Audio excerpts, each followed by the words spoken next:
Welcome, and thank you for joining us. And we're going to be in Genesis today during Torah Temimah. So I'm going to catch the share for you, and here it is.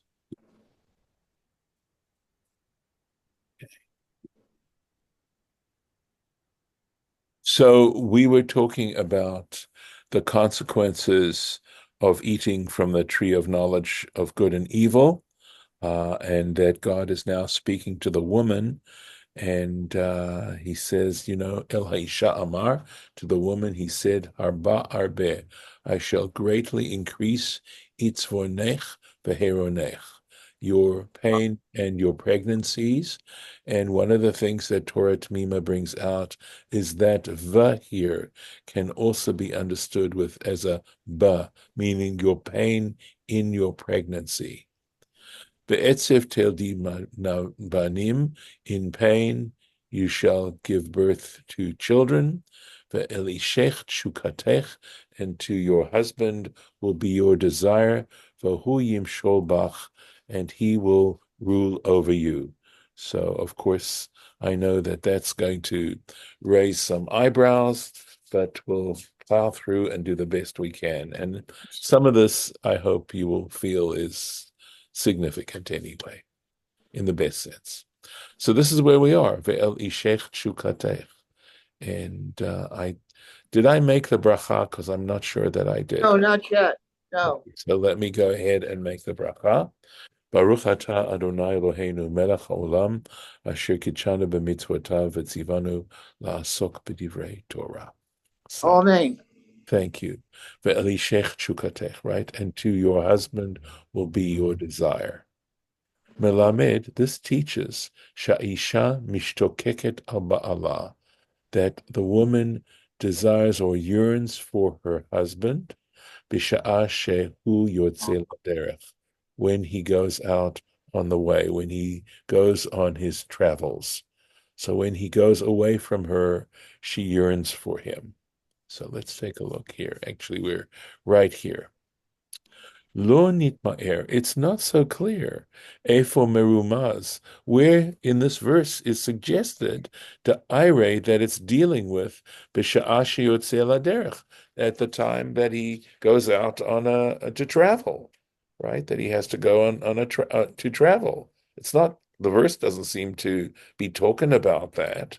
V'yesh lomar, so one might say, demi dechashiv ze bein haklalot, that since this yearning that she has is counted amongst the curses, al korchacha, so by force, hu ofan sheino etzla, that we have to understand that this has to be in a way when he is not with her. In other words, when do you tend to yearn for someone when they're not with you, right? So that's why, because it is something that is a sad situation.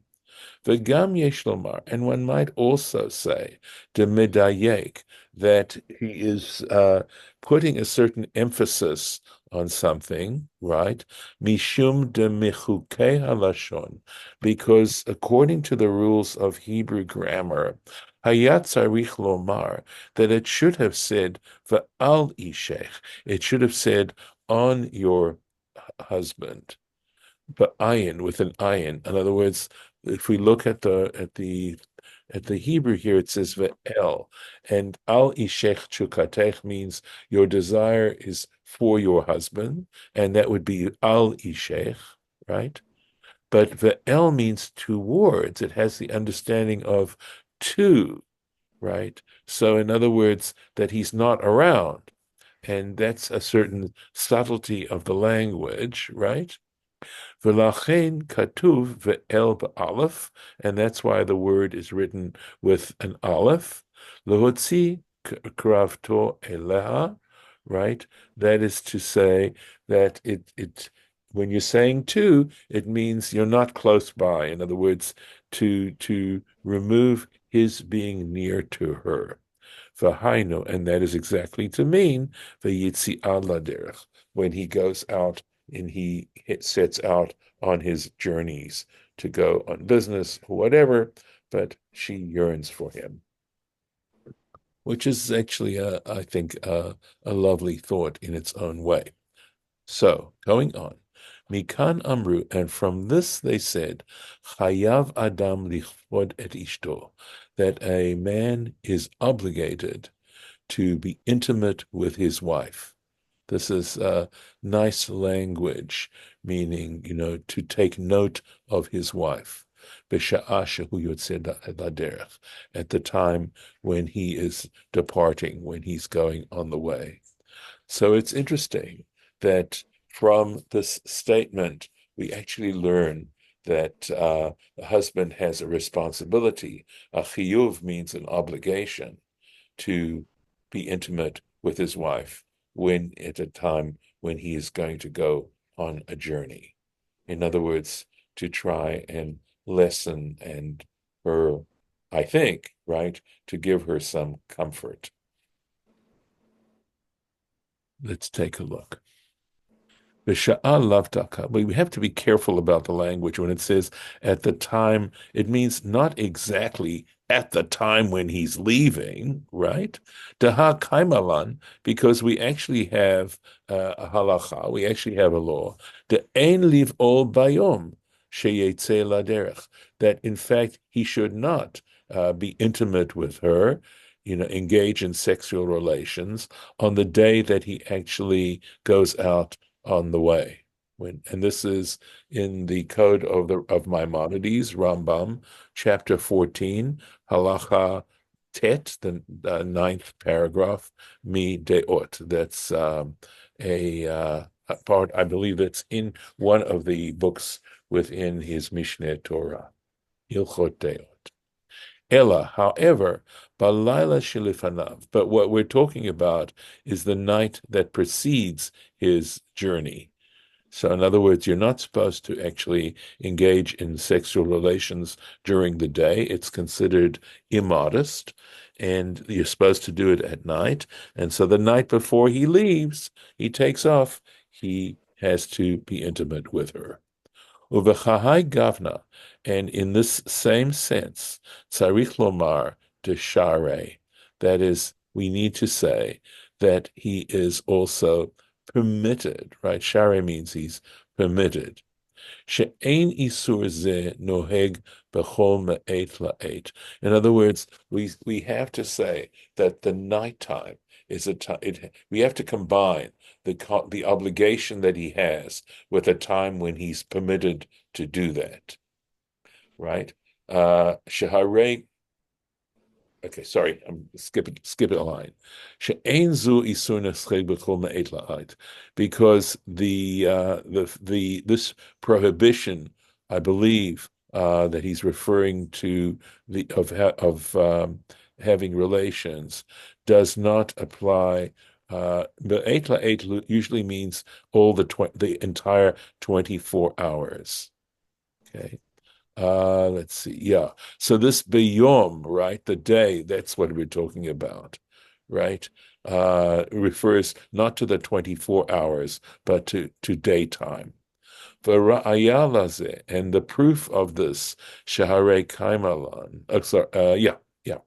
That new idea. We have another halacha, Shahare Kaimalan, that we also have a halacha, we have a law, she'ein liv'ol bayom shenichnasim lamerchatz, that one is not supposed to also engage in sexual relations on the day that one goes to the bathhouse.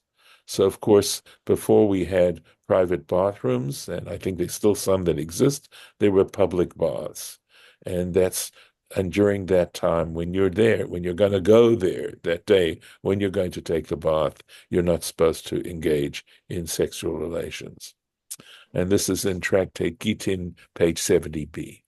Umitzvah, and on the other hand, it is a mitzvah, it's a positive commandment, likanes lamerchatz b'chol erev Shabbat, that one is supposed to go and take a bath, in other words, to enter the bathhouse every Friday. The Kaimalan, right? And again, we have these various laws, right? Again, Kaimalan, we have a law. unat talmid chacham, that the time when a scholar, right, talmid chacham, is supposed to engage with his wife, to be intimate with his wife, milel Shabbat lelel Shabbat, is from one Friday night to the next Friday night. In other words, the idea of engaging in sex relations for a Talmid Chacham, for a scholar, a learned person, is from Friday night, one Friday night, to the next Friday night. In other words, once a week. And this is in Tractate Ketuvot, page 62b. Ela vadai. So putting all these together, it's clear.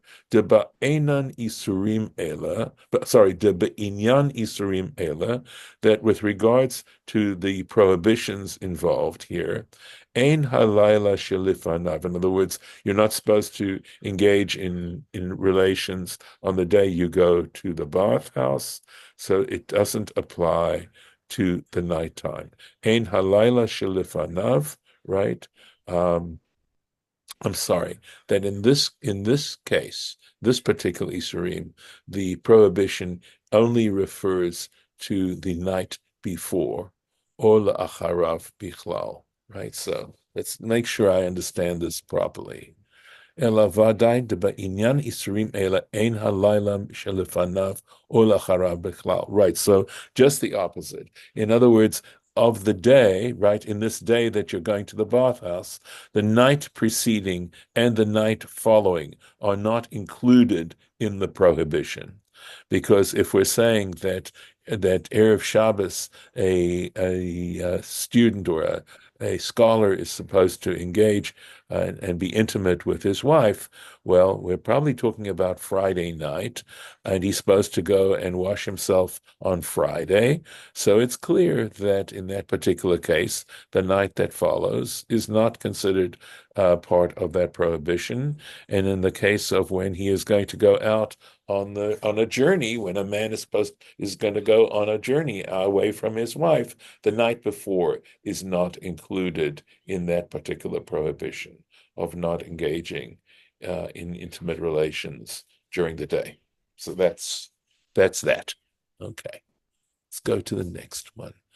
So, Hu Yimshol Bach, right? So it says he will rule over you. Not something that's, I think, too popular in Western culture these days, but I was trying to reflect on it. And the truth is that when you love someone very much, you're happy for them to govern you, that being able to fulfill their wishes is something that gives you pleasure. So just something to add to what it's saying here. Melamed. So what is this teaching? Sha'isha tovat balev. This is interesting that the woman tovat balev, that is to say, that when she desires, and I believe he's talking here about being intimate. Again, I think this is what he's referring to, that she feels it in her heart, right? That's where she has to try and express it from her heart. But the man, he can say it verbally, that he feels comfortable or appropriate for him to seek that intimacy openly, whereas for a woman, she's not as comfortable doing that. Right? Bezohi mitah tova benashim. And he actually says this is actually the fact when a woman doesn't verbally express her desire to engage in intimacy, it's actually a good quality. That for a woman to act in this modest way is actually a great thing for a woman. So that's how it's interesting that there's this particular interpretation of what the verse means when it says he will govern you or rule over you. And this is in Tractate Eruvin, page 100b. So let's take a look here. We're right here. Ritzono lomar. That is to say, Af al pi shehi midah tova. That is to say, that despite the fact that this is a good quality, midat tzniut, that is having the quality of modesty, Bechol zeh, nevertheless, klalahi, on another level, it's a curse. It's a curse. She'ena yechula lahabir chefza af leva'ala, that she is not able to express her desire even to her husband. Right? I mean, again, the level of trust and intimacy beyond sexual intimacy. It's saying, here, even though she should be able to say anything she likes, she can't. She's limited in this particular way. All right. Uh, this is interesting that I have here. Hmm. All right. So here we go. Let's take a look at this. Okay. Here we are. This is referring to the pain, etc. An impulse to take what is not ours, to be physically, to allow it to satisfy and freely. So this is an interesting note here, to consider only ourselves at others' expenses, to forget God. In short, we are expected to act like a mensch. This is not I don't believe this is my personal notes, right? And I'm not sure where this came from. I don't have the reference. It's not easy to be a mensch, and it's not easy to raise a mensch either. In order for women to feel justified in devoting their time and energies to such a demanding and often not immediately gratifying task, the role of child rearing needs to carry with it a great deal of social support and respect. This is especially true today when women are more than ever aware of the gifts and of opportunities to win respect and self-respect in other ways. It's a neat note, and glad it's in here. So going in, let's make sure I've got this. Here we are. Okay. So here we are. V'yesh laha'ir, and we need to clarify, she'eno mefaresh halashon v'hu yimshol bach, right?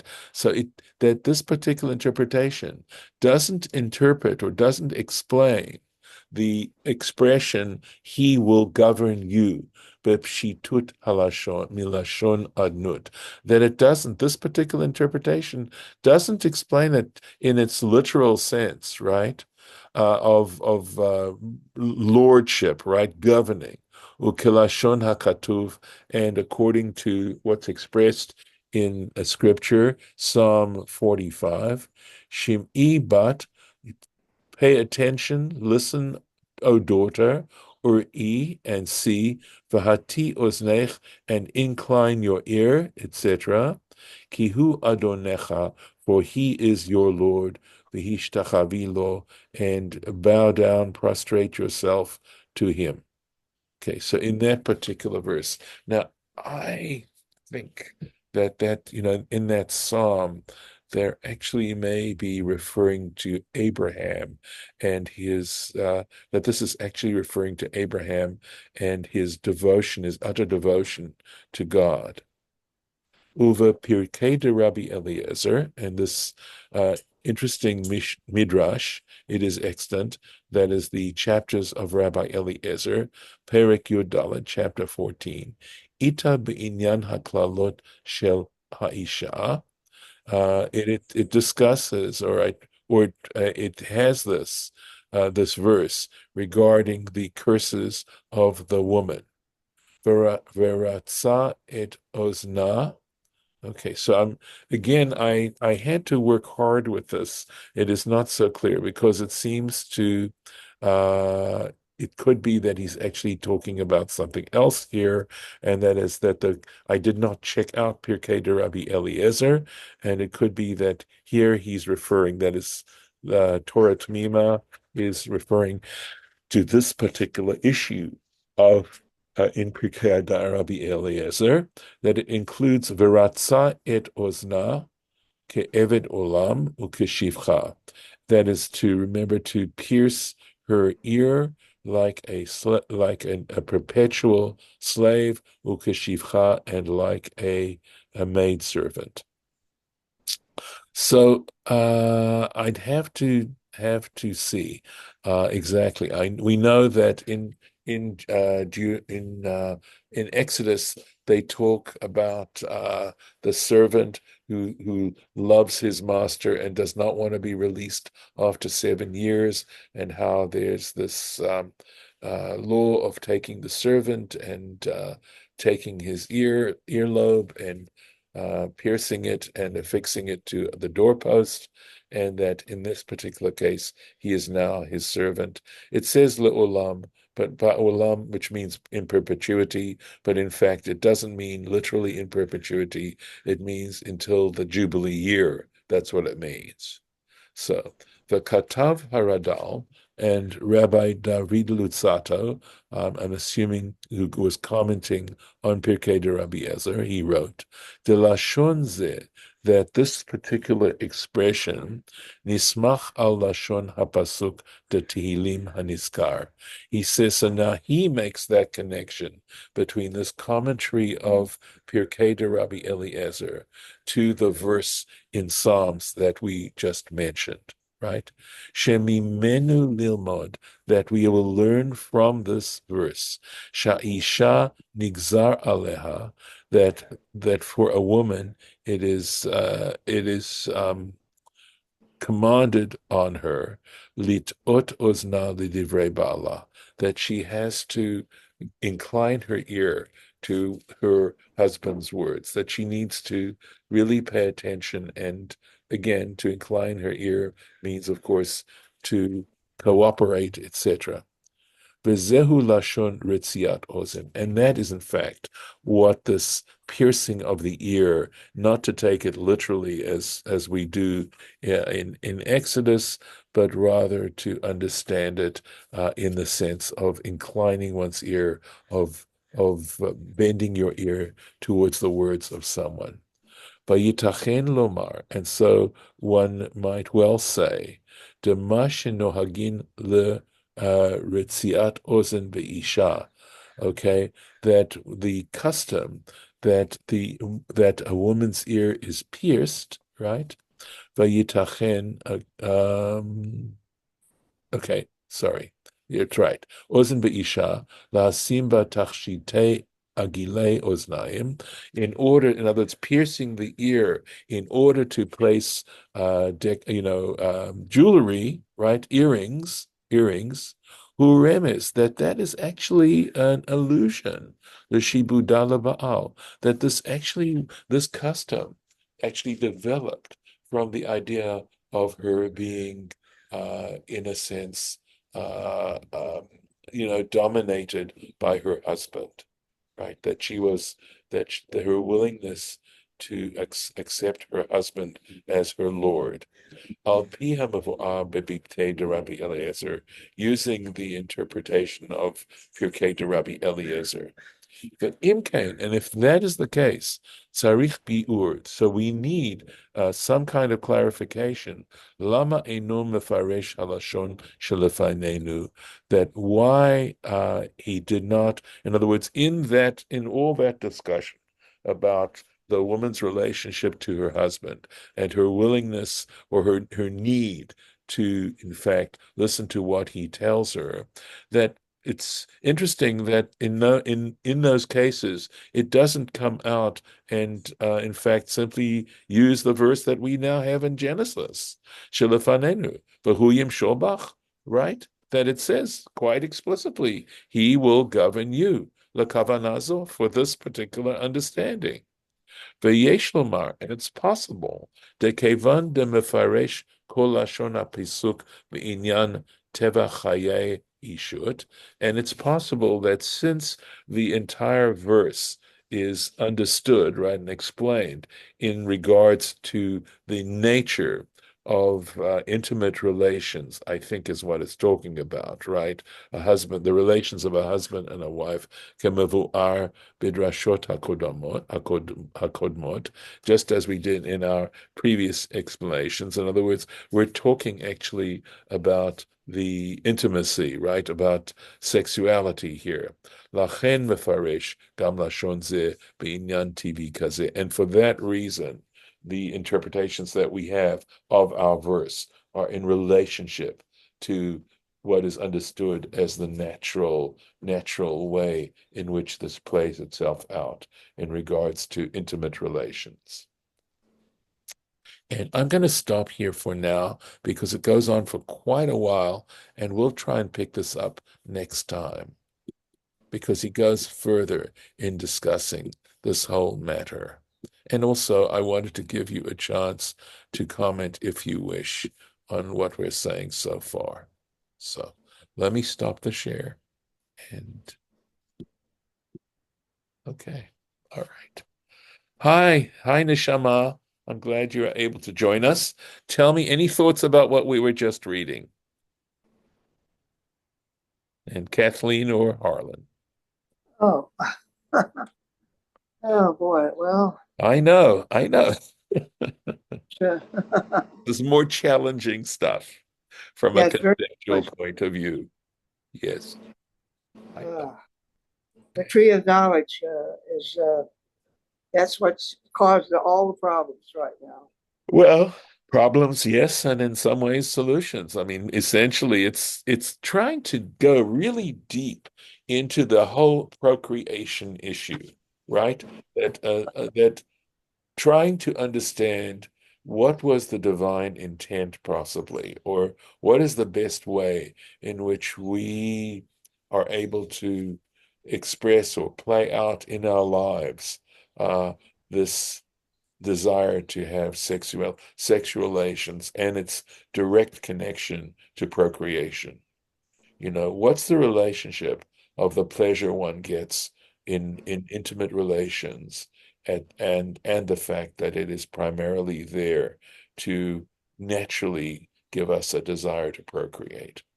So Right. anyway, I can stop here and we'll get back into Pinchas tomorrow, God willing. Okay. All right. So I will end the recording.